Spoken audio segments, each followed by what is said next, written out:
Muy bien, pues vamos a continuar con nuestra serie de mensajes sobre el Sermón del Monte, ese mensaje del Señor Jesús. Y para que nos ubiquemos en la medida que hoy iniciamos una nueva sección, ¿qué es lo que hemos estado viendo hasta ahora? Muy rápido. En primer lugar, Jesús define a los suyos. Define cuál es el carácter, qué es lo que caracteriza a aquellos que han sido transformados por la gracia, la misericordia del Señor, y lo hace a través de esas bienaventuranzas, definiendo el carácter. Viene a decir cómo son aquellos que han sido llamados por Él, los que han sido destinados a la felicidad, a la alegría, al gozo verdadero, y después, ¿qué nos dice? Que estos, los suyos, son sal, son luz en medio de este mundo. Y ahí está nuestra identidad. Nuestra identidad no está en lo que nosotros hayamos hecho, hayamos merecido, sino que está en Él, lo que Él hizo, en su gracia, en sus méritos. Y en los últimos mensajes lo que hemos visto es cuál es la relación entre Cristo y el Antiguo Testamento. Y dos cosas, dos principios son los que estuvimos destacando. En primer lugar, que Él no viene a contradecir, a relativizar, a abolir, destruir la ley, sino que viene a cumplirla. Y que la vino a cumplir a la perfección, que en Él se cumple todo lo profetizado en el Antiguo Testamento. Y en segundo lugar, que Él sí viene a contradecir, a denunciar, a poner encima de la mesa el error, la confusión de aquellos que estaban enseñando erróneamente, los escribas y fariseos, los que estaban defendiendo un sistema de justicia propia, de obras, errónea, cosmética, de cartón, que no lleva a ningún sitio, hipócrita, porque se basaba en lo externo, en lo superficial. Y el mensaje de Jesús, como hemos estado viendo, apunta hacia una nueva dirección, ¿no es así? Hay una nueva dimensión que se abre en su enseñanza, porque Él apunta al corazón. Es ahí donde Él está apuntando. Él, como dijimos la semana pasada, Él dice, yo quiero tu corazón.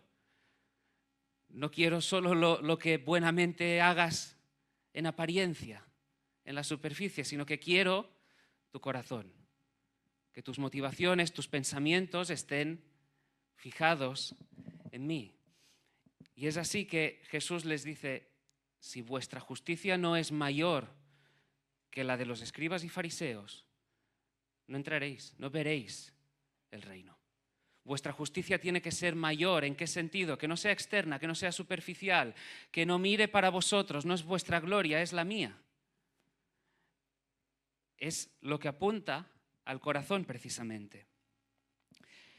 Y ahora Jesús, ¿qué es lo que va a hacer? A partir del versículo 21 y hasta que concluya en el capítulo 7. Va a desarrollar esa idea de que nuestra justicia sea mayor que la de los escribas y fariseos. El hilo argumental, no te lo pierdas, viene a ser el siguiente. Jesús ya ha dicho, estos escribas y fariseos están en el error. Por más que escriban, por más que copien, por más que enseñen, que digan que interpretan, no se enteran. No se están enterando. No se han enterado de qué va la película. Y yo te lo voy a contar. Os lo voy a explicar. Os voy a decir cómo interpretar las Escrituras, cómo interpretar el Antiguo Testamento. Porque estos escribas y fariseos, creyendo saber mucho, no son más que guías ciegos. Es eso lo que viene a decir el Señor. Y fijaros que lo va a hacer a través de 6 ilustraciones. Muy rápido, Él dice, versículo 21, oísteis que fue dicho a los antiguos, no matarás, y a cualquiera que mate será culpable de juicio. Versículo 27, oísteis que fue dicho, no cometerás adulterio. Versículo 31, también fue dicho, cualquiera que repudie a su mujer, dele carta de divorcio. Versículo 33, además habéis oído que fue dicho a los antiguos, no perjurarás, sino cumplirás al Señor tus juramentos. Versículo 38, oísteis que fue dicho, ojo por ojo y diente por diente. Versículo 43, oísteis que fue dicho, amarás a tu prójimo y aborrecerás a tu enemigo. 6 ejemplos, tranquilos, no los veremos todos hoy. Pido al Señor que la enseñanza que hoy veremos de verdad quede grabada a fuego en nuestro corazón, porque es trascendental.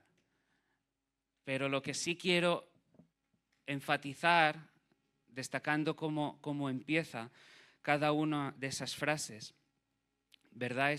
Hay una una expresión común en cada una de ellas. Oísteis que fue dicho. Oísteis que fue dicho a los antiguos. Es la expresión utilizada por Jesús. Ahora, ¿a quién se está refiriendo?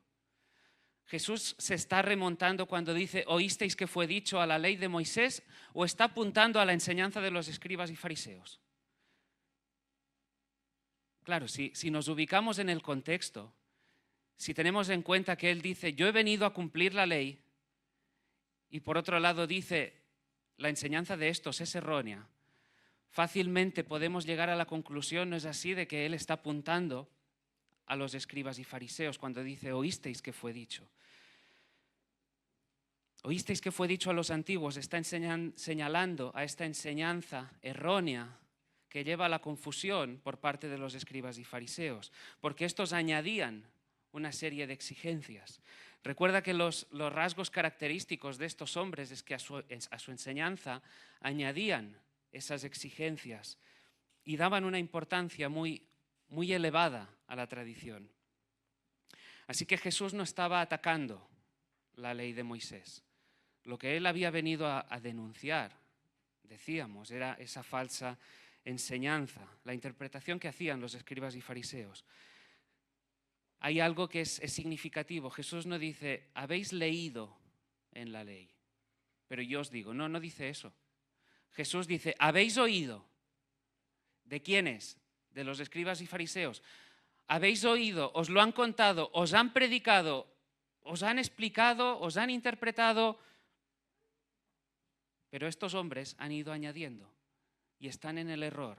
Y Jesús dice, pero yo os digo. Y es que aquí en cada expresión hay un mundo detrás. Dice, habéis oído. ¿De quiénes? De los escribas y fariseos, de los que están en el error. Pero yo os digo. ¿Os dais cuenta? Aquí está enfatizando quién es Él. Hay una autoridad detrás de sus palabras, en cada una de sus palabras, porque Él es el Señor. Es como si, en un sentido, Él estuviera diciendo, el que os habla es el autor de la ley. El que ahora os está hablando, el que os está enseñando, el que os está predicando, es quien dio esa ley a Moisés. Y en consecuencia no hay nadie mejor que yo que os la pueda interpretar y explicar. Porque yo os digo, Él tiene la autoridad y habla con autoridad. Y al final del mensaje, en el capítulo 7, leemos que dice que los demás lo escuchaban y reconocían que había una autoridad en Él. ¿Por qué? Porque no era un cualquiera. No era un intérprete más, no era un maestro más, el primero que pasaba por la calle, no. Era alguien infinitamente superior a todos ellos. Era el Señor, era el Dios encarnado, el que presentaba y explicaba esa ley. Y en cuanto a la ley, 4 principios que debemos entender antes de dar paso al mensaje de hoy, el texto que tenemos por delante. En primer lugar, en cuanto a la ley, lo que cuenta es su espíritu, no la letra. La letra mata, el espíritu vivifica. Sin embargo, los fariseos se centraban en la letra, dejando de lado el espíritu.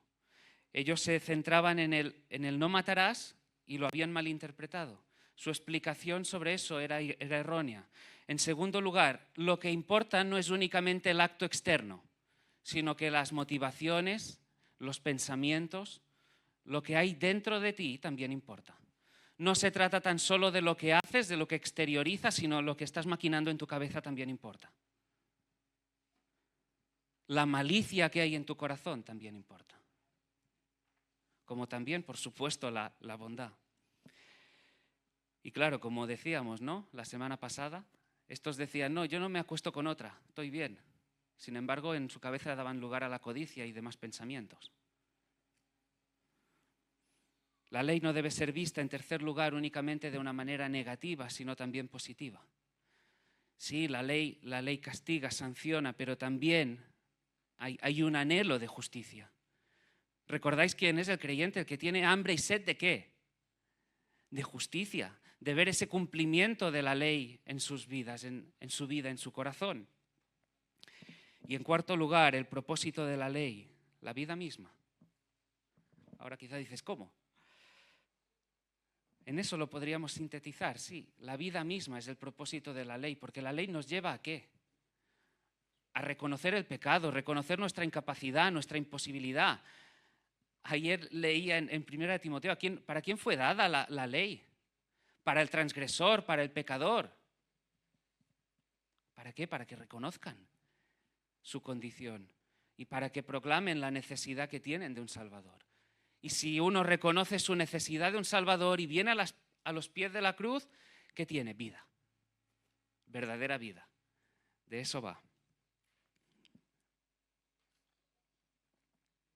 Ahora, con todo esto en mente, os invito a que podamos leer juntos Mateo 5, del 21 al 26. Sí, cuando llevamos varias semanas predicando un solo versículo, hoy tenemos varios por delante, sí. Oísteis que fue dicho a los antiguos, no matarás, y cualquiera que matare será culpable de juicio. Pero yo os digo, dice Jesús, que cualquiera que se enoje contra su hermano será culpable de juicio, y cualquiera que diga necio a su hermano será culpable ante el concilio, y cualquiera que le diga fatuo quedará expuesto al infierno de fuego. Por tanto, si traes tu ofrenda al altar y allí te acuerdas de que tu hermano tiene algo contra ti, deja allí tu ofrenda delante del altar y anda, reconcíliate primero con tu hermano, y entonces ven y presenta tu ofrenda. Ponte de acuerdo con tu adversario pronto, entre tanto que estás con él en el camino, no sea que el adversario te entregue al juez y el juez al alguacil y seas echado en la cárcel. De cierto te digo que no saldrás de allí hasta que pagues el último cuadrante. No matarás. No matarás. Jesús empieza por el 6.º mandamiento. Y tiene su lógica, ¿no?, que empezara por ahí. Porque todos hemos escuchado a alguien en más de una ocasión, más si le preguntamos por decir, oye, ¿qué crees que ocurrirá contigo cuando se acaben tus días? No, yo no he matado a nadie. Todos hemos escuchado, ¿verdad? Esa expresión también quizá la hemos dicho. Pero tú que dices, yo no he matado a nadie, yo te invito a que puedas estar atento al mensaje de hoy. Y anticipo. La palabra del Señor viene a hablarnos a cada uno de nosotros. Anticipo. No estéis pensando, dando codazos al que está al lado, diciendo, a ver si el Señor le habla. Maridos, no estéis pensando, a ver si le habla a mi mujer. Mujeres, no penséis, el Señor le está hablando a mi marido. Hijos a los padres, padres a los hijos. Todos aquí en general, hermanos, miembros de la Iglesia. El mensaje es para cada uno. Es para ti, es para mí.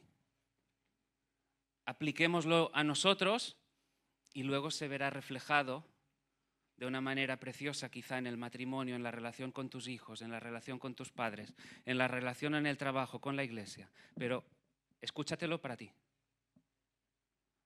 Así que si es necesario, no sé, te atas los brazos en tu silla, pero no des codazos, ni estés mirando a reojo. El Señor empezó a señalar las deficiencias de la enseñanza de los escribas y fariseos en cuanto a este 6.º mandamiento, no matarás. Dice, oísteis, versículo 21, que fue dicho a los antiguos, no matarás, y cualquiera que matare será culpable de juicio. Pero ahora aquí uno dice, espera, ¿dónde está el error? No matarás no forma parte de uno de los mandamientos que encontramos en ese decálogo, no está en esos 10 mandamientos. ¿Qué es lo que hace culpables a estos hombres, a estos escribas y fariseos? ¿En qué sentido se puede criticar su enseñanza? La razón de la crítica a esos hombres, el error se encontraba en el agregado, lo que ellos le añadían. Ellos le habían añadido al mandamiento no matarás y cualquiera que matare será culpable de juicio. Pero espera, acabemos de hilar un poquito más. ¿No es esto lo que dice la ley? Si vamos a Números 35, 30 y 31, versículos 30 y 31, dice, cualquiera que diere muerte a alguno por dicho de testigos, morirá el homicida. Mas un solo testigo no hará fe contra una persona para que muera. Y no tomaréis precio por la vida del homicida, porque está condenado a muerte, indefectiblemente morirá. Los escribas y fariseos repetían un concepto que estaba en la ley. Pero claro, ¿dónde estaba entonces el problema? ¿Qué es lo que llevaba al error? Que ellos unían dos cosas, unían los dos conceptos, y de esta forma lo que hacían era limitar, restringir el alcance de la ley. En definitiva, restringían el no matarás al estar tranquilo por no haber matado, al simple hecho, como decíamos la semana pasada, de no haberte cargado a nadie, de no haberle arrebatado la vida a alguien. Para ellos el homicidio se limitaba a eso. Yo no he disparado a nadie, puedo estar tranquilo, estoy bien. No soy un homicida, no soy un asesino. Claro, limitaban el alcance del mandamiento y limitaban con eso también la sanción. Limitando el alcance pensaban, de esta forma no soy responsable, no seré sancionado por un tribunal humano. Pero ¿qué hay del juicio ante el Señor? Y Jesús parece que les viene a decir, no os equivoquéis. No matarás no se limita a eso. No matarás no se limita a quitarle la vida a alguien, a arrebatársela de la manera más vil. No matarás implica que no te enfades, que no te indignes pecaminosamente contra alguien. No matarás implica que de tu boca no surjan como una expresión de lo que hay en tu corazón, palabras que denigran, que dañan, que insultan, que menosprecian a los demás. El no matarás implica todo eso. No te confundas. Parece que las palabras del Señor apuntan hacia allí. Y en un sentido yo también os digo, veamos eso. No nos confundamos. No nos confundamos. El no matarás no se limita a quitarle la vida a alguien, sino que apunta al corazón, porque es ahí donde está apuntando Jesús con su enseñanza. Las palabras que pronuncies en un momento determinado de ira, de indignación, son también actos de asesinato. ¿Sí? Las palabras que expresas en un momento de indignación, de enfado, en el instituto, en el colegio, en tu casa, en tu trabajo, por la calle, en la iglesia, a tu mujer, a tu marido, a tu hija, a tu hijo, a tus padres, es un acto de asesinato. Eso es lo que viene a decir Jesús. Ahora, llegados a este punto, permitidme recordar de qué va la ley, cuál es el propósito. ¿Os acordáis? Romanos 3:19. Pero sabemos que todo lo que la ley dice, lo dice a los que están bajo la ley, para que toda boca se cierre y todo el mundo quede bajo el juicio de Dios. Y a que por las obras de la ley ningún ser humano será justificado delante de él, porque por medio de la ley es el conocimiento del pecado. Así que, hermanos, amigos, es mi oración que el texto de hoy realmente impacte nuestro corazón. Que veamos la enseñanza que hay detrás de todas estas palabras. ¿Por qué? Porque si las abrazamos, si vemos realmente cuál es el alcance del mandamiento y tomamos una decisión resuelta de no quebrantar ese mandamiento con todo lo que implica, desde luego, sí o sí, nuestras relaciones se van a ver cambiadas. Por la obra, por la gracia del Señor, sí, pero por supuesto, si nosotros de una manera responsable decidimos, a la luz de lo que Él está enseñando, actuar en consecuencia, con su ayuda, con la ayuda del Espíritu, todo va a cambiar. Y no solo eso, no solo la relación con el prójimo, sino la comunión con Dios, que eso es de lo que trataremos al final. Así que, con todo esto, ¿cuál es el alcance del mandamiento? ¿Qué es lo que incluye el no matarás? Versículo 22. Pero yo os digo que cualquiera que se enoje contra su hermano será culpable de juicio. Cualquiera que diga necio a su hermano será culpable ante el concilio. Cualquiera que le diga fatuo quedará expuesto al infierno de fuego. Lo que vamos a ver a continuación, lo que trataremos de desarrollar, como ya os anticipaba antes, es que en palabras del Señor Jesús, homicida no es el que le dispara un balazo a otro. el balazo también es lo que piensas. El balazo también es la porquería que hay en nuestro corazón a veces. El balazo es lo que le expresas a quien tienes al lado, con el ánimo de denigrar, con el ánimo de dañar, de menospreciar, de hacerle burla, de hacerle mofa. Ese es el balazo. Ese es el balazo que debemos evitar en nuestros días. Y la idea de quien es homicida se ve ampliada, ¿no es así?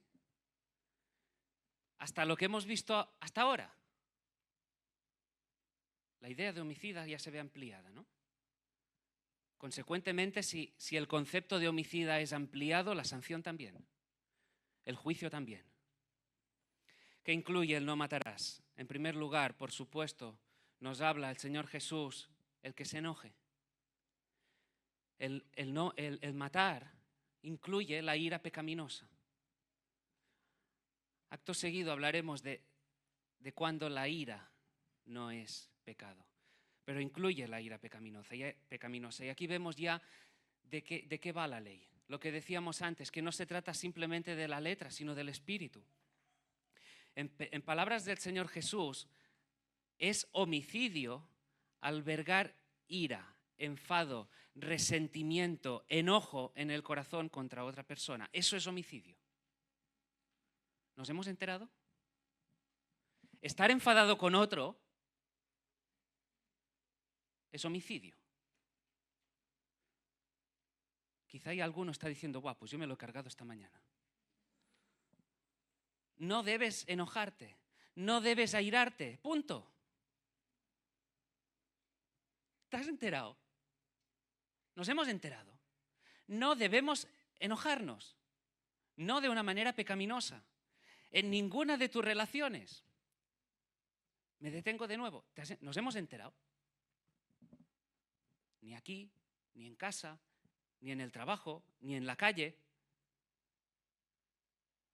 En ningún sitio. No de una manera pecaminosa.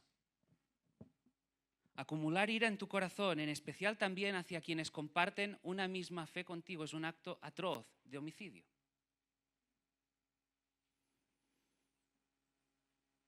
Al que se aira pecaminosamente es culpable, punto.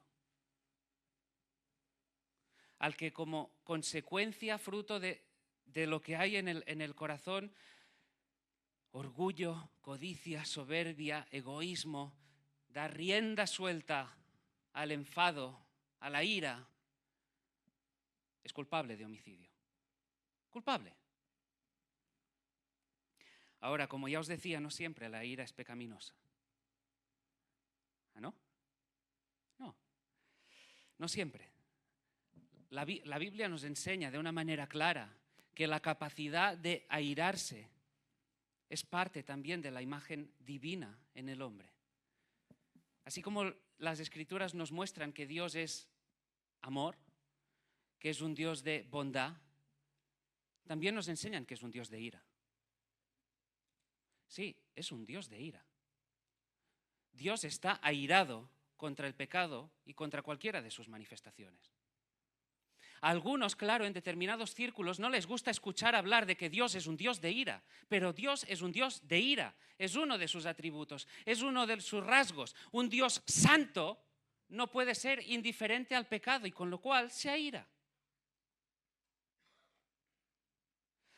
La cruz del Calvario es la expresión del amor y el juicio de Dios. No querer ver la ira de Dios es desdibujar a Dios. Muchos tratan de hacerse un Dios a su medida.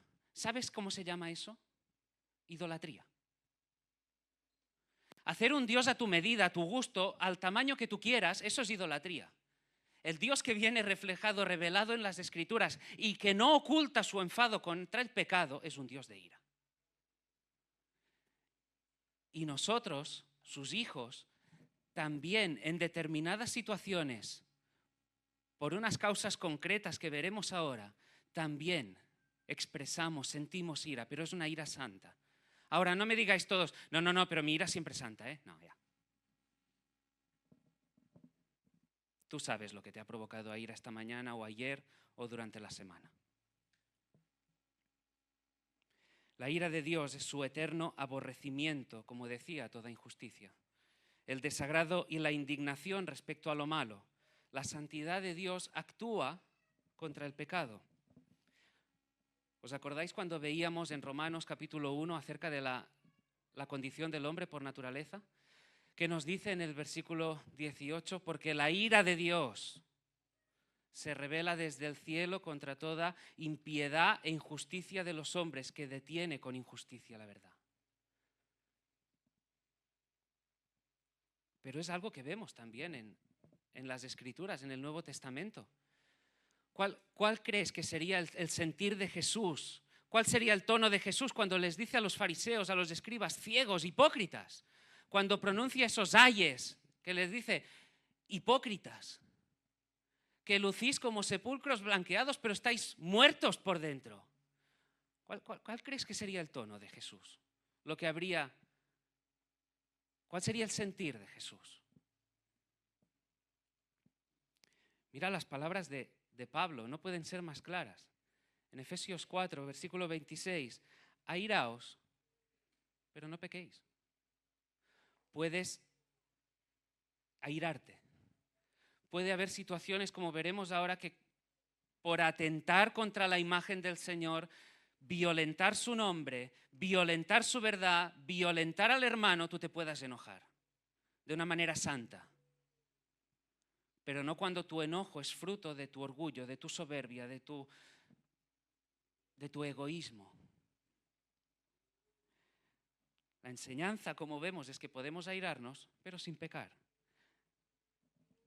Puedes airarte contra el pecado, contra lo que atenta el Señor, su gloria, su dignidad, sí, pero no puedes airarte porque en un momento determinado tus deseos caprichosos no se vean cumplidos. Puedes airarte cuando la verdad de Dios, cuando la verdad revelada en su palabra, cuando la verdad del Evangelio es violentada por esta sociedad. Pero no te puedes enfadar porque las cosas se hagan a una manera distinta a la tuya. Y menos cuando quizá la de la persona que tienes al lado no es pecado. Puedes airarte, enfadarte cuando se violenta, cuando se menosprecia, cuando se quebranta el bienestar de la persona que tienes al lado. Pero tú no estás, ni yo estoy en condiciones de ser quien violente, quien quebrante el estado de la persona que tenga al lado. ¿Quedan claros los tres motivos por los que podemos airarnos? Cuando se atenta la gloria del Señor, su dignidad, su verdad, cuando se atenta contra la persona.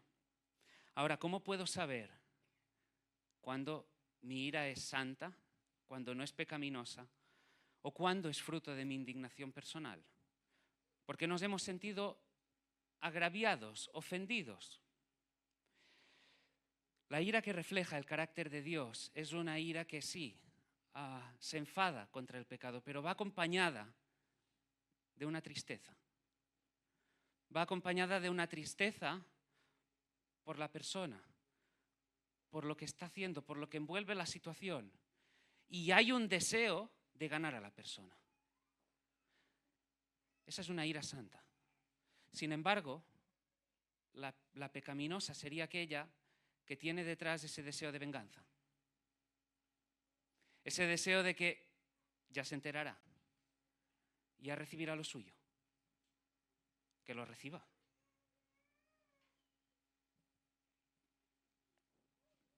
Devolver el golpe. Eso es pecaminoso.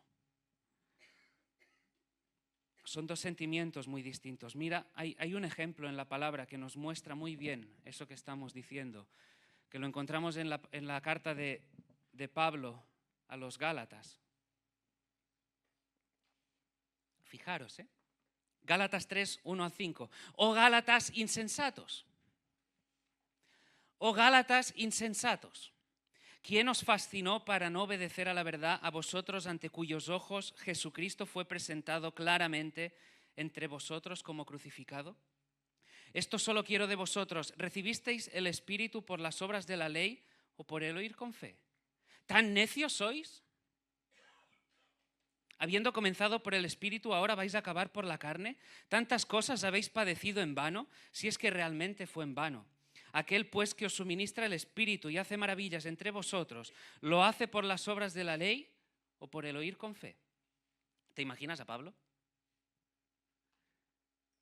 ¿Te imaginas a Pablo escribiendo la carta y dirigiéndose a los de Galacia? ¿Dejándose extraviar por la enseñanza de algunos? Habiendo recibido lo que habían recibido, lo que habían visto, y dejándose ahora engañar por... Pablo estaba enfadado. Estaba enfadado, sí. Los estaba reprendiendo duramente. Sus palabras denotan lo que había en su corazón. Pero ¿cuál era el propósito? Recordad, cuando vamos a tratar de separar qué es una ira santa de la que no, ¿cuál es el propósito que hay detrás? Mirad en el capítulo siguiente, capítulo 4, versículos 12 al 20. Os ruego, hermanos. Ese mismo Pablo que les dice: Gálatas insensatos, ¿tan necios sois? Ese mismo Pablo les dice: os ruego, hermanos, que os hagáis como yo. Sigue diciendo más adelante: ningún agravio me habéis hecho. Para un momento, imagínate, cualquiera diría: con el tiempo que me has hecho perder, con lo que he dedicado de horas de servicio, de tiempo para ti, y ahora te vas tras esos charlatanes. No, ningún agravio me habéis hecho. Os anuncié el Evangelio. Hijitos míos, por quienes vuelvo a sufrir dolores de parto hasta que Cristo sea formado en vosotros, quisiera estar con vosotros ahora mismo y cambiar el tono. Pues estoy perplejo en cuanto a vosotros. ¿Vosotros creéis que hay un deseo de venganza en Pablo? ¿De devolver el golpe? ¿De servirse la venganza como un plato frío? Ni mucho menos. Ni mucho menos. Los quiere confrontar, sí, los está reprendiendo con verdad, pero tiene el propósito de ganarlos. Y hay una tristeza también en el corazón de Pablo. ¿Por qué? Porque se trata del honor de Dios, se trata de la verdad del Evangelio y se trata del bienestar de los hermanos. De eso se trata. La gloria, la dignidad de Dios, la verdad del Evangelio y el bienestar de las personas. Si tu enojo, si tu ira aparece porque alguno de estos tres elementos está siendo violentado, vale, de acuerdo. Cuando no es así, cuando tu ira, tu enfado se manifiesta por lo que decíamos, porque las cosas se han hecho de una manera distinta a la tuya, por tu orgullo, porque tú te crees mejor, porque tú te crees el más guapo, el más sabio, la más inteligente, la más guay, porque surge de un corazón egoísta que quiere lo suyo, que no se sacrifica, que no ama, eso es pecado y de eso te tienes que arrepentir. Cuando eso está en nuestro corazón, de eso nos tenemos que arrepentir y pedir perdón al Señor y a la persona. Matrimonios, me dirijo a los matrimonios, claro. Me dirijo a los matrimonios. Me dirijo a los padres y a los hijos. A los jóvenes, por supuesto. A todos aquí en general. A cualquiera que seamos hermanos aquí en la iglesia.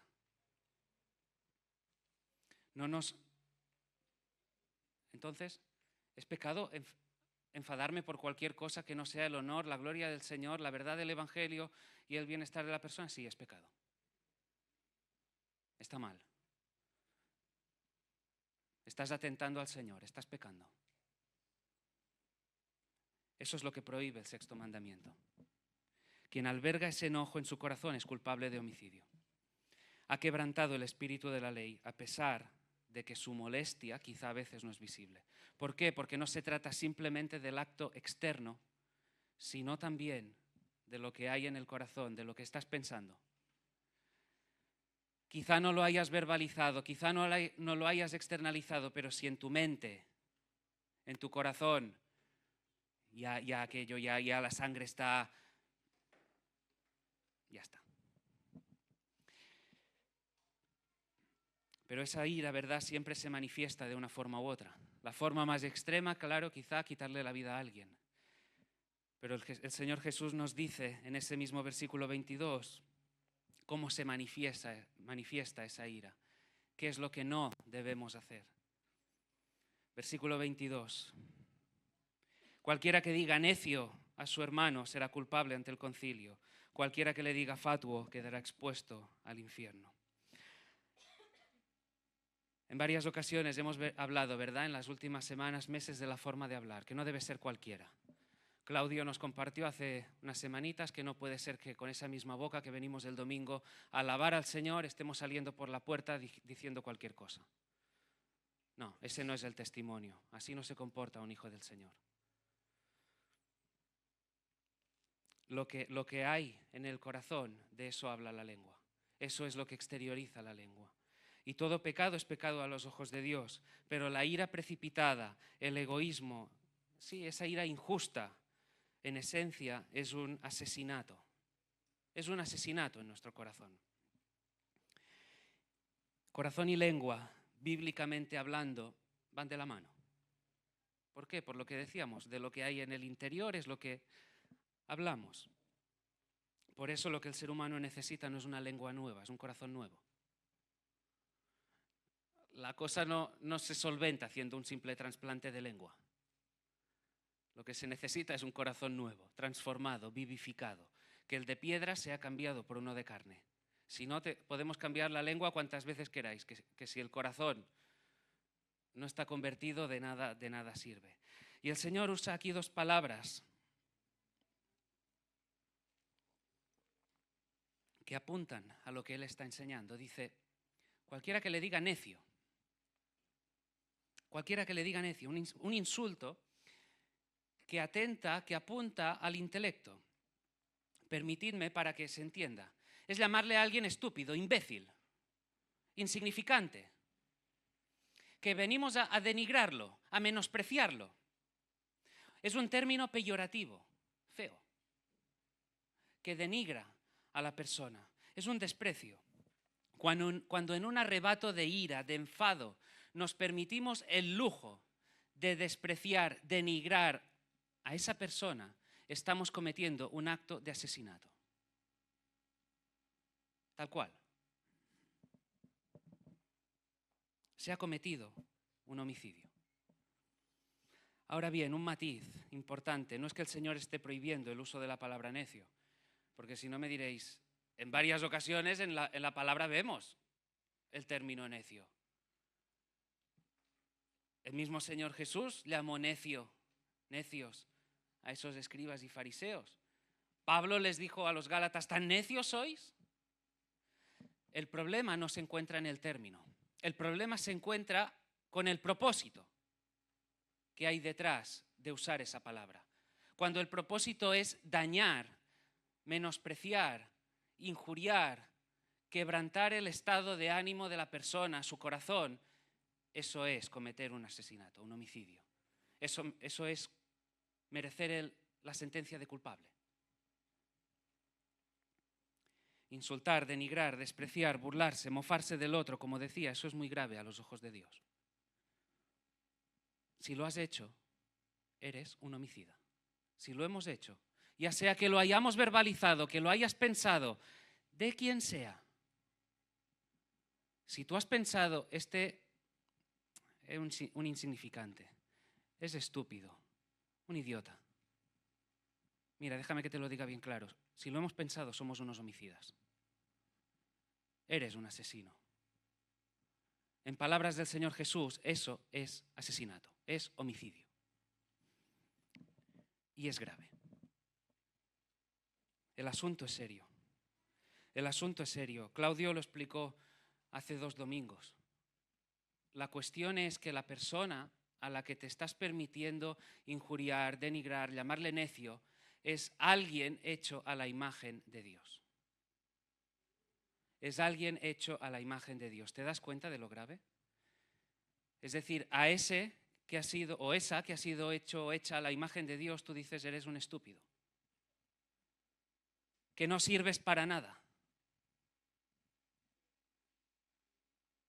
¿Qué intelecto? ¿Acaso lo tienes? Eso sí, si lo has pensado, has cometido asesinato. Quizá no lo habías pensado de esa manera, ¿verdad? Cuando vas conduciendo por la calle y alguien se separa, se salta un semáforo o te hace la jugada la que sea, que te adelanta por la derecha cuando no está permitido, se te cruza y tú le dices ¡animal! Por no decir nada más. Culpable. Homicida. Padres, madres, ¿cómo os dirigís a vuestros hijos? ¿Qué expresan vuestras palabras? Lamentablemente, muy lamentablemente, y lo digo de verdad, y sí, me enfada cuando veo padres que con sus palabras, con sus gestos, se ríen de sus hijos, se mofan de ellos, que vienen a decir si no sirve para nada, si no es bueno para nada, si es que a veces lo dicen, tienen la desfachatez, sí, de decirlo con la boca, pero a veces sirve un gesto para ver qué hay en la mente, en el corazón de ese padre, de esa madre. Eso es homicidio. Si lo has pensado, si así piensas de tus hijos, eres culpable. Si tú dices, mi hijo es un necio, mi hija es una necia, eres culpable. Dios nos libre de pensar así de nuestros hijos. Hijos, jóvenes, chicos, chicas, ¿qué hay de cómo tratáis a vuestros padres? ¿Qué hay de cómo miráis a vuestros padres? ¿Hay ese respeto, esa honra?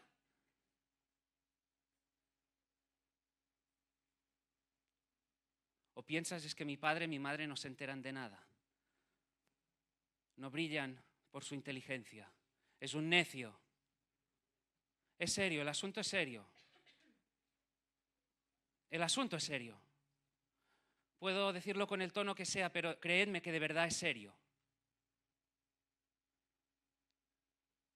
Y el no tomarlo en serio, por supuesto, hace que la relación con vuestros padres no sea la que debiera ser, pero tampoco vuestra relación con el Señor es la que debiera ser. El asunto es serio. ¿Queremos glorificar al Señor en nuestros días? Unas buenas obras, sí, en la relación con los padres cambiemos la forma de pensar en cuanto a nuestros padres. Honra, dignifica a tu padre y a tu madre en tu forma de pensar. No pienses que no se entera de nada. No pienses jamás que es un necio o una necia. Maridos, ¿cómo le habláis a vuestras esposas? ¿Qué pensáis? Ya no solo lo que le decís, lo que pensáis. ¿Cómo le has hablado a tu esposa? ¿Qué es lo que le has expresado? ¿Eran palabras de amor, de ternura, de preocupación, de sacrificio, de procurar el bien? ¿Eran palabras tomando ese ejemplo, lo que Pablo, en la carta a la iglesia de Éfeso nos dice de qué es lo que debe procurar el marido por la mujer? Santificarla, ¿sí? ¿Son tus palabras una expresión de ese deseo de santificar? ¿O son un balazo que refleja un asesinato? Ya sea lo que le hayas dicho esta mañana al desayunar, ya sea lo que pensaras de ella ayer cuando estabais sentados en el sofá y te dijera, no lo sé, cualquier cosa. Y tú simplemente porque tú te crees mejor, porque tu forma de hacer es mejor, porque tú ya sabes cómo son las cosas y de qué va la historia, te enfadas porque parece que viene a atentar a tu voluntad. Esposas, ¿qué hay de vuestra forma de hablarles a vuestros maridos? Es que eres tonto, es que eres un inútil, es que no haces nada bien. Y eso vez tras vez es feo, es feo. Llamarle tonto, necio, que no sirves para nada al otro. Es feo hacerlo en lo privado y hacerlo en público. Es muy feo. Decirle necio, necia a tu marido, a tu mujer, en privado, en público, pensarlo en la cabeza, en el corazón, es feo, es grave, es asesinato, es homicidio. Jóvenes, quizá pensabais que el no matarás implicaba tan solo no entrar con un fusil, como a veces vemos que lamentablemente ocurre, en una clase y cargarse a todos los alumnos. El homicidio ya se comete cuando con vuestras palabras le decís a otro, estúpido, necio, tonto, que no eres bueno para nada, y me quedo ahí. Cuidado también con la ironía, esas expresiones que vienen a denigrar, a provocar la burla, la mofa del otro. Ese hombre, esa mujer, a quien te estás permitiendo el lujo de dirigirte así, fue creado a la imagen de Dios. Quien insulta a otro merece ir a juicio. Merece ir a juicio. En la iglesia, ante los pastores y ante Dios, por supuesto. Observa que las palabras de Jesús son duras. Dice que el homicida es culpable de juicio, merecedor de ira eterna. No digamos necio a nadie. Y no le digamos fatuo. Y ahora quizá la mayoría decís, bueno, ahí sí que estoy salvado. No le llaman fatuo porque no sé ni lo que significa. Es decir, ahora sí puedo estar tranquilo. Bueno, vamos a verlo. Fatuo es llamarle sinvergüenza, rebelde, apóstata, impío. A que ya no estamos tan tranquilos. Es una expresión ofensiva que implica odio, enemistad de corazón. Era uno de los peores insultos para un judío de la época. Y ahora, igual que veníamos diciendo, prohíbe el Señor, como vemos que no prohíbe el término necio, ese término. No. Pero sí cuando el propósito es dañar, dar rienda suelta a la ira pecaminosa que hay en el corazón. Porque en ocasiones, como un acto de amor, y cuidado y subrayad, como un acto de amor, podemos hacerle ver a alguien que quizá a día de hoy no esté convertido. Pero insisto y repito, como un acto de amor. Pero la cuestión no es que yo le llamo rebelde a alguien a la ligera, como me he enfadado y ahora impío, rebelde. No. Surge como un acto de amor en todo caso que le hago ver a la persona, oye, cuidado, por amor a ti, por amor a tu alma, considera tus caminos, considera el estado de tu corazón, por amor, pero no como una reacción, como un impulso de la ira. Eso es un arrebato, eso es pecado. Así que lo que prohíbe el sexto mandamiento es, por un lado, albergar sentimientos pecaminosos contra otra persona y, por supuesto, manifestarlos. No solo sentirlos, sino también exteriorizarlo. Algo interno y externo. Así que, como venimos insistiendo, mucho cuidado con la forma de hablar. Algunos dicen, no, mira, yo es que lo digo así tal cual porque soy sincero. No, mira, tú te engañas como quieras. En términos de Jesús, tú eres un homicida, tú no eres sincero, eres un homicida, eres un asesino. Lo que ha salido de tu boca no es un acto de sinceridad, es un balazo. En palabras de Jesús, es un balazo y tu nombre es asesino. Así. ¿Nos damos cuenta del alcance del mandamiento? Quizá muchos estamos diciendo, ¿cuánto hay de lo que arrepentirse? Pero algo importante, no es que estemos diciendo que el cristiano, el nacido de nuevo, el que ha sido regenerado por la obra del Señor, por el poder del Espíritu, en ocasiones no cometa esos actos pecaminosos, porque nos equivocamos, fallamos. En nuestro corazón aún hay esos restos de pecado. Pero ¿cuál es la diferencia entre el verdadero creyente y esa clase de fariseos? Que mientras el fariseo dice que piensa que le caiga un rayo, pero él se queda tan tranquilo, tan contento, porque él no se lo ha cargado.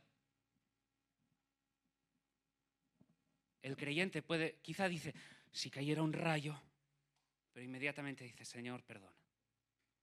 Hay una convicción, hay un arrepentimiento y hay un buscar al Señor, hay ese corazón que se ha compungido, que no está igual, que necesita de la ayuda, del suministro del Espíritu para seguir avanzando, para seguir creciendo en santidad. No se queda igual, no se queda como si nada.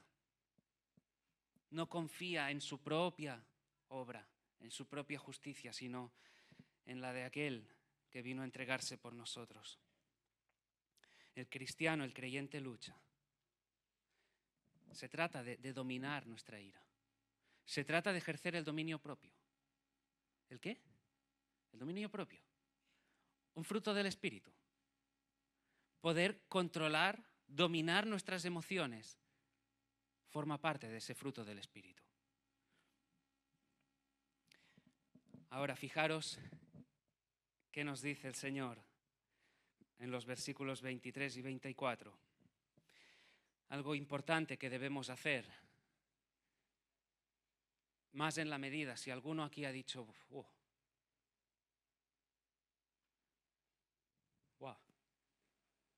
pues yo pensaba estar tranquilo y a la luz de lo compartido, de lo que nos dice la palabra,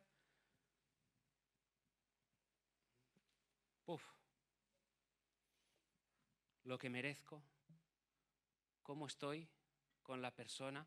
Quizá más de uno aquí ya le está viniendo 1, 2, 3, 4 o a decenas de personas con las que está enemistada, o de quien ha pensado mal, o quizá es la esposa a la que tiene al lado, el marido, a quien tiene a su hijo, su hija, su padre, su madre, los jóvenes entre sí, cualquier hermano en la iglesia. Versículo 23 y 24. Por tanto, si traes tu ofrenda al altar y allí te acuerdas de que tu hermano tiene algo contra ti, deja tu ofrenda. Deja tu ofrenda delante del altar y anda, reconcíliate primero con tu hermano y entonces ve y presenta tu ofrenda. En lenguaje de nuestros días podría ser algo así como si vienes al culto, si vienes a la reunión del domingo y te das cuenta de tu enemistad con quien sea,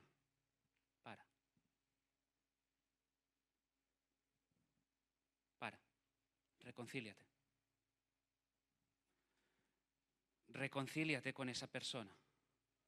Reconcíliate, pide perdón, reconoce tu pecado, reconoce en qué has dañado. Perdona y concede perdón si te lo piden. Primero ve y reconcíliate, luego ven al culto. En cierto sentido podría ser algo así. Porque nuestra propia ira, nuestro enfado pecaminoso nos está privando de la bendición. Nuestro enfado, nuestra ira pecaminosa nos está privando de la bendición si es que está en nuestro corazón. Mira la exhortación que encontramos en el libro de Santiago. Los de doble ánimo, purificad vuestros corazones. O maridos, ¿qué dice Pedro?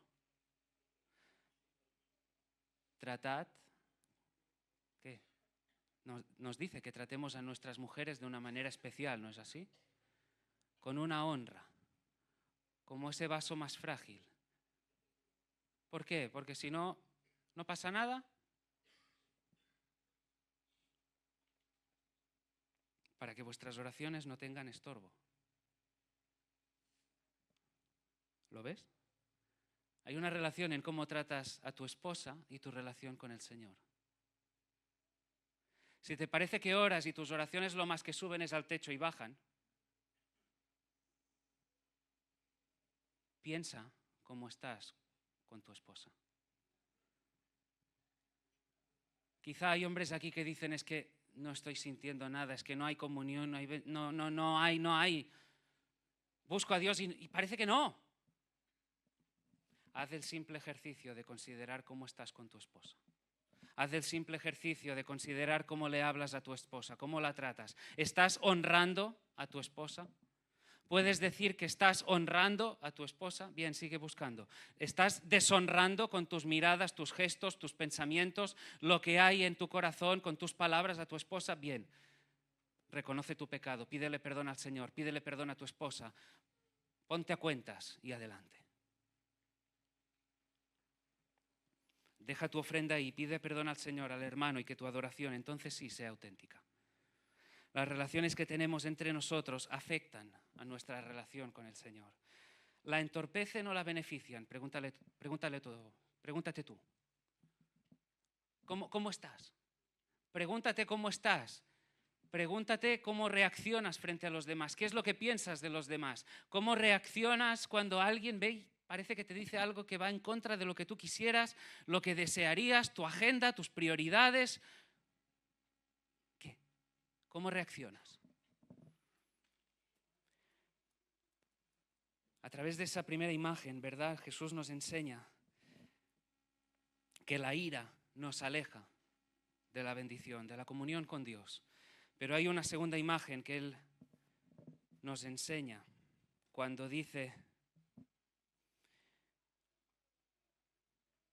ponte de acuerdo con tu adversario pronto, entre tanto que estás con él en el camino, no sea que el adversario te entregue al juez, el juez al alguacil, y seas echado en la cárcel. Si la primera imagen era yendo al templo, la segunda es yendo a juicio. Y ahí parece que la cosa se pone seria, ¿verdad? Esa imagen denota una urgencia. Hay un mensaje que es apremiante, que es importante, que urge, que no puedes dejar pasar, que no te lo puedes tomar a la ligera, que no me lo puedo tomar a la ligera, que no puedes pensar, esto es para otro. Importa. Hay urgencia, iglesia, el mensaje es apremiante. Debes hacerlo ya. Debes hacerlo ya. Si hay alguien que te viene a la mente que dices, estoy enemistado contra él, te tienes que reconciliar ya. No pensar, ya lo haré. Y quizá no estoy hablando, quizá dices, es que ni tan siquiera es una persona que está a lo lejos, quizá vive en tu mismo hogar. O quizá está dentro de esas cuatro paredes. Si es así, reconcíliate ya. Vamos hacia el juicio. Y ahí la cosa se pone seria. Una vez en el juzgado la cosa se pone fea. Ante el juez al alguacil y finalmente a la cárcel. ¿De qué va? ¿De qué va todo esto? De que mientras estés en el camino hay tiempo. Mientras estás en el camino hay tiempo para la gracia. Hay tiempo para la reconciliación. Hay tiempo para la paz. Hay tiempo para el perdón. La pregunta que te hago es, ¿qué vas a hacer? La pregunta es tan sencilla como eso. ¿Qué vas a decidir hacer? ¿Qué es lo que vas a hacer? Tú dices, soy un discípulo del Señor, sigo al Señor, Él es el Rey, para Él la honra, el poder, la gloria. Pero no me hables de pedirle perdón a ese. Si ese es tu caso, eres un rebelde. Eres un rebelde. Arrepiéntete. Arrepiéntete de tu rebeldía, de tu orgullo, de lo que sea que te esté privando de la paz, de la amistad, de la reconciliación con tu esposa, tu marido, tus hijos, los compañeros de instituto, de colegio, del trabajo, el vecino, la vecina, tu primo, tu prima, quien sea. Quien sea. No lo dejes pasar. Mientras estás en el camino, tan solo hay dos maneras. Tan solo dos. O hay perdón y gracia, o dejas pasar y quizá llegará un momento en que sea demasiado tarde. Que la fractura sea demasiado profunda, que la factura sea demasiado cara. Tu ofensa, escúchame bien, tu ofensa estorba. Tu ofensa molesta. No apures el tiempo de la gracia. Debes perdonar, debes pedir perdón, porque la gracia que tú has experimentado es mucho mayor. El perdón que tú has experimentado es mucho mayor. La ofensa nuestra era mucho mayor. Si consideramos a quién ofendíamos, al Dios verdadero, al Santo, nuestra ofensa es mucho mayor.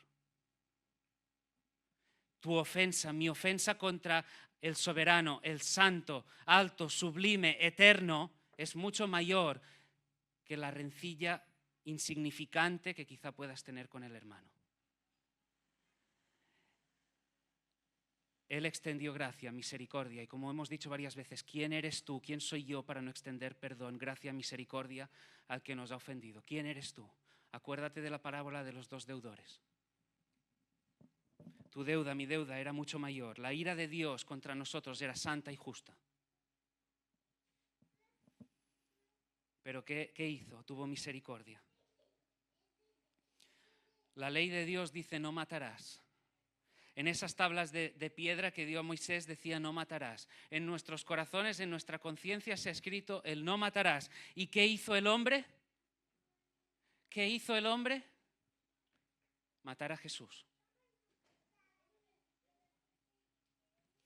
Quisiera, oraba estos días que el mensaje de hoy trajera luz a aquellos que digan yo no he matado nunca a nadie. Yo no he disparado a nadie. No he apuntado con una pistola a nadie. Espero que las palabras de Jesús hayan sido una llamada de atención. Hayan sido una seria llamada de atención a cada uno de los que estamos aquí. No es que no importa la forma de pensar. No es que no importe la manera en que te relaciones con la persona que tienes al lado. Claro que importa cómo te relacionas con el prójimo, con el hermano en la fe, con tu esposo, con tu esposa, con tus hijos, con quien sea. Y si tú dices, yo he albergado ira, enemistad, ese enfado pecaminoso, porque tú sabes que era pecaminoso. Tus palabras quizá ya lo han mostrado, tus gestos lo han mostrado, tu portazo lo ha mostrado. Esa mirada que ya ha penetrado hasta lo más profundo, lo ha manifestado. Arrepiéntete, reconcíliate. Mientras estás en el camino, es tiempo de la gracia, es tiempo del perdón. Quizá no se trata de que debas dinero, pero sí debes honra, debes respeto, debes paz, debes esperanza. Quizá no es que no hayas robado dinero, pero quizá has robado paz, quizá has robado esperanza, quizá has estado robando tranquilidad, quizá le has estado quitando el sueño a más de uno. Es tiempo del perdón, es tiempo de la gracia, es tiempo de la misericordia, es tiempo de la reconciliación, es tiempo de la bendición. Es tiempo de que te arrepientas. Es tiempo de que te pongas a cuentas con el Señor. Es tiempo que te pongas a cuentas con el hermano. Es tiempo que vivas para su gloria. Que usemos la lengua para sanar, edificar, bendecir, no para herir, no para destruir, no para menospreciar, denigrar, insultar. Que tu lengua sea un fruto de la gracia. Que tu lengua sea un fruto de la obra del Señor en tu corazón. Necesitas el trasplante de corazón, no de lengua. Necesitas un trasplante de corazón si estás aquí sin haber reconocido el señorío de Jesús, para que con tu boca alabes al Señor, para que con tu boca, para que con tu corazón busques su gloria. Jesús apunta hacia esa dirección, ¿verdad? La del corazón, para que entendamos que hemos transgredido la ley. Para que entendamos que hemos transgredido la ley. Y quizás alguno decía, es que el no matarás lo entendía, y cuando se ve expuesto a todo esto, dice, soy un pecador.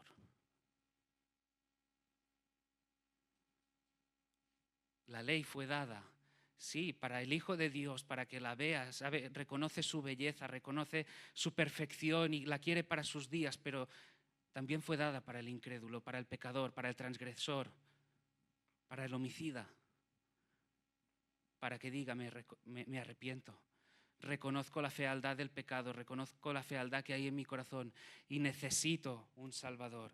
¿Te acuerdas que dice Pablo en Romanos 8?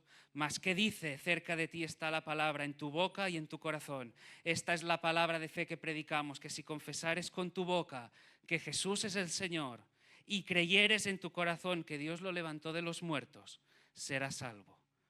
Porque con el corazón se cree para justicia, pero con la boca se confiesa para salvación. Amén.